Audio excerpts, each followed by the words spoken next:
Hi everyone. So just like the title says, this is a bonus. The last video that I made was throwing ceramic pumpkins, and this one is a bonus because it's just to add to that video of the things that you can do with your ceramic pumpkins. So I'm going to show you how to make a little jack-o'-lantern luminary. I think they're super cute, they're very easy, and they're super fun, and they just add, they're just really cute. So I just want to show you how I do mine. There's nothing crazy about them. It's just a little bit of carving. I do make a hole in the bottom for the tea light or whatever kind of light you want to put in there. You could put those mini fairy lights. You could do anything you want, but I'm just going to show you how I make my jack-o'-lantern luminaries. So let's get carving because I want to make this video short and sweet because my videos are always super long. So I want to make this one short and sweet. So let's get started. Okay, so first of all, don't mind my table. It is filled with multiple projects because I only have so much space in here.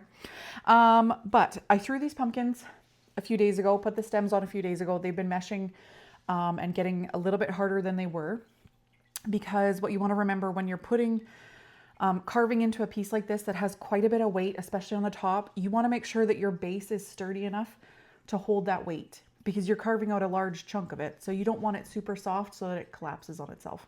That's the first tip I have. The second tip I have is leave your bottom until the very end.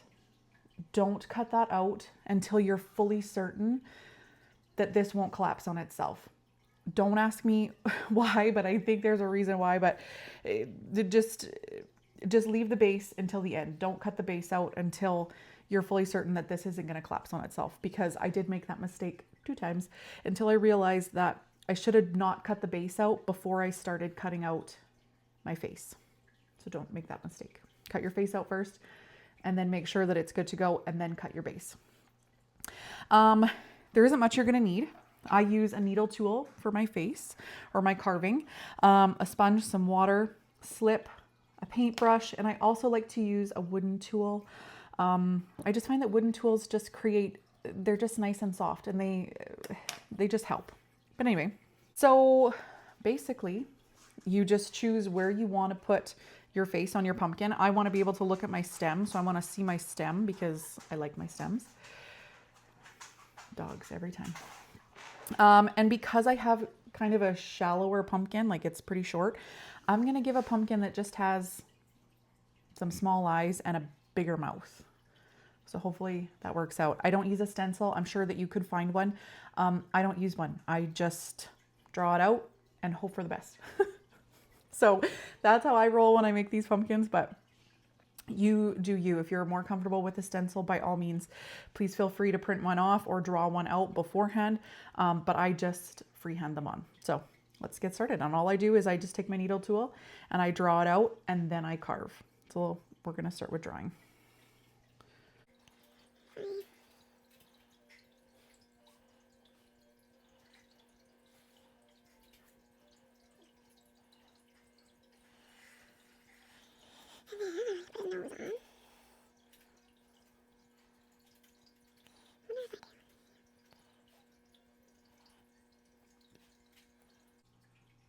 And see, at this stage, if you don't like what you draw, you can get rid of it still.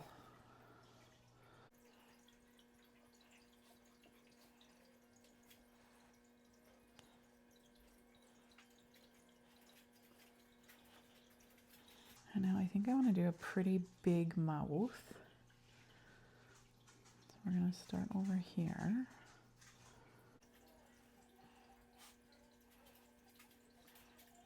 Now don't go too close to the bottom because again, you don't want it to collapse on itself when you go too close to the bottom. You just don't want it to do that.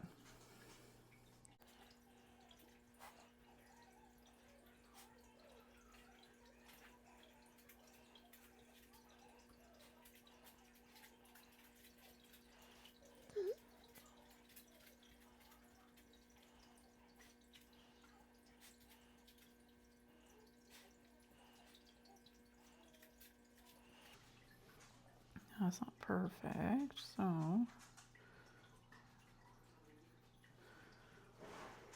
I think that'll be cute. I might make his eyes just a touch bigger though.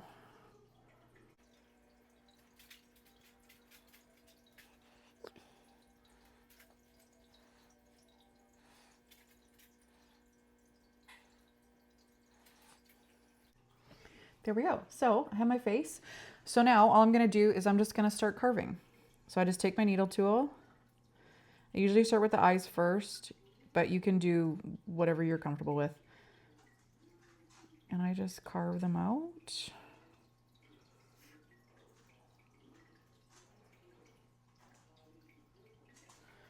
Pick out the pieces. Now, I also remove any excess that's here. I just kind of pull it with my needle tool. And then I kind of carve just a touch, like almost like I bevel it on the inside a bit. Just so you see right in and you don't look at all of the wall, basically.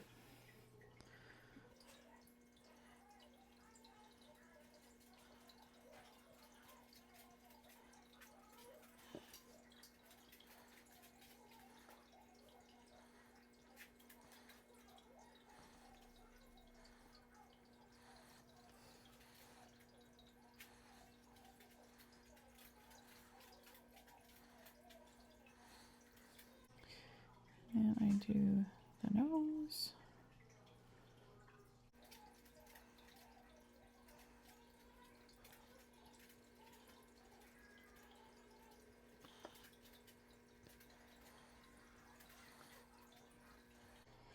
And again, you want to make sure that it's soft enough to carve, but it's not too soft that it's going to collapse on itself. Okay, so we have eyes and nose. And again, you're going to clean all this up. You're going to clean it all up later. So then I start with the mouth. And the mouth, I do it in like sections. So I carve down and then I'll like pull out that section. And then I'll just slowly do the teeth because you don't want to be too aggressive because you don't want to rip off the teeth that you just carved.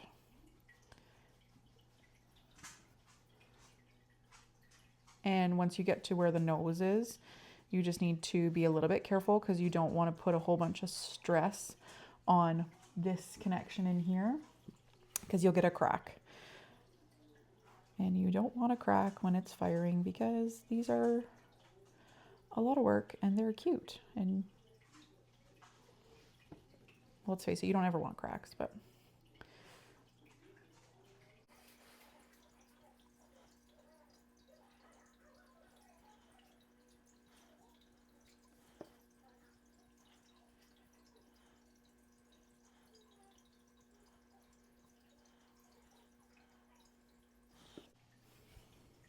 and there we go.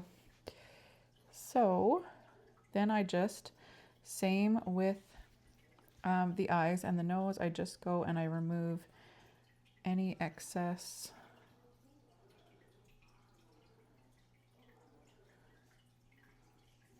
in the grooves and anything like that to help really define the mouth.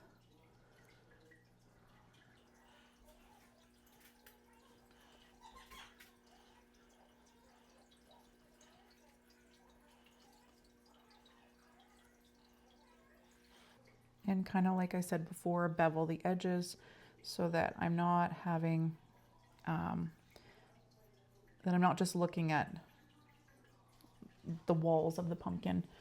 When you look at it, you see the definition and you're not looking at a big bulky piece.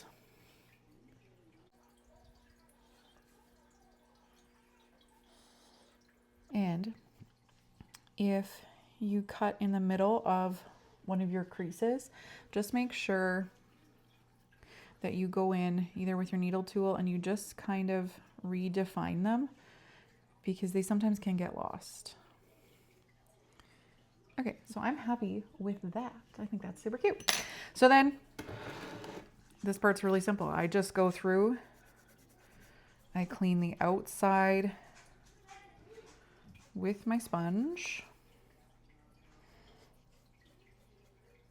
Just be gentle, because again, you've just put a whole bunch of pressure on all these different pieces. So just be gentle.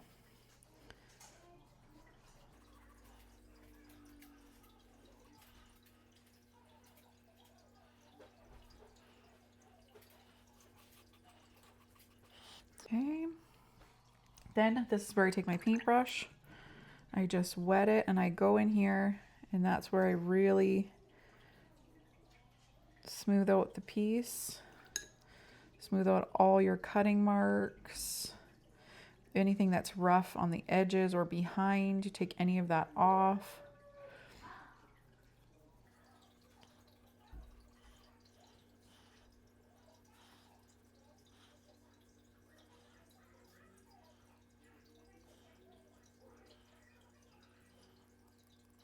Again, just go in there and redefine those pieces where you had your extra creases.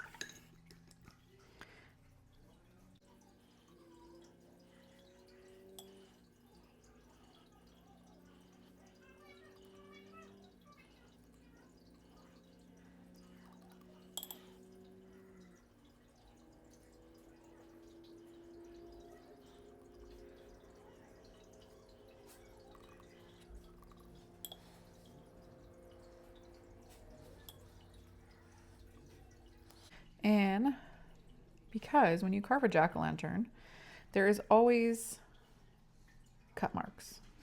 I don't mind if my teeth aren't perfect, or I don't mind if they're not perfect. So if I see a couple little marks here and there, I sometimes will just leave them, because I don't think that there's anything really wrong with that. But yeah, I am pretty happy with that. And yeah, so there we go. There is our little pumpkin carving. Now, I am pretty confident that this is strong enough that it's not going to collapse on itself. So I am going to show you how I do the bottom. I just take a cookie cutter, or you could use a needle tool. You don't have to use a cookie cutter, but I take a cookie cutter that I know is the right size, and I just slowly cut through the bottom of my piece. I have found, for me, this works the best. If you prefer using a needle tool, by all means, use whatever you are comfortable with.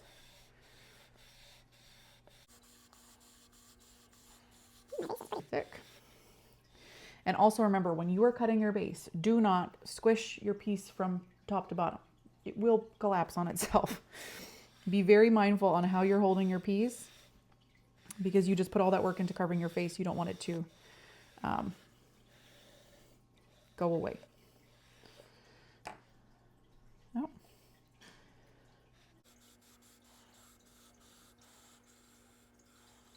Okay. So there we go. Whole cut. Then I just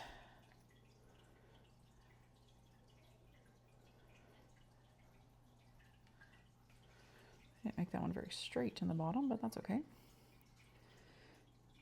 So I just clean off the edges.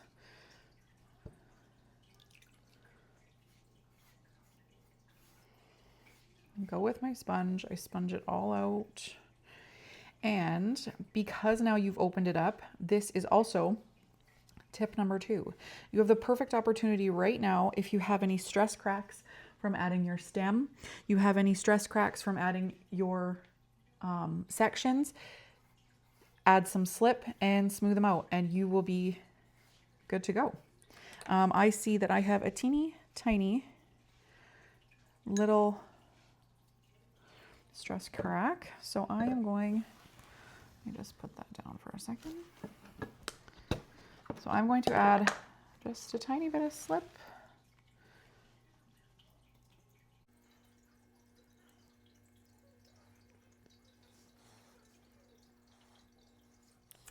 Okay, so that is our jack-o'-lantern luminary. Like I said, they are quick, they are easy, and they just create just a whole nother level of fun to your pumpkins. So if you make these, let me know. Let me know how they turned out for you, because I love when I can inspire people to make something, and I love seeing your creations. So if you are able to share it, if you share it on Instagram or anything like that, please let me know how they turn out for you. Like I promised, this was a quick and easy tutorial. I can't believe it. I didn't talk the whole time. Anyway, if you have watched this whole video, please consider liking and subscribing to my channel, because it does help me create content for you guys. And otherwise, I will be back to glaze these at some point. Don't know when, but at some point, and we will do that together. So I will see you guys in the next video. Bye, everybody.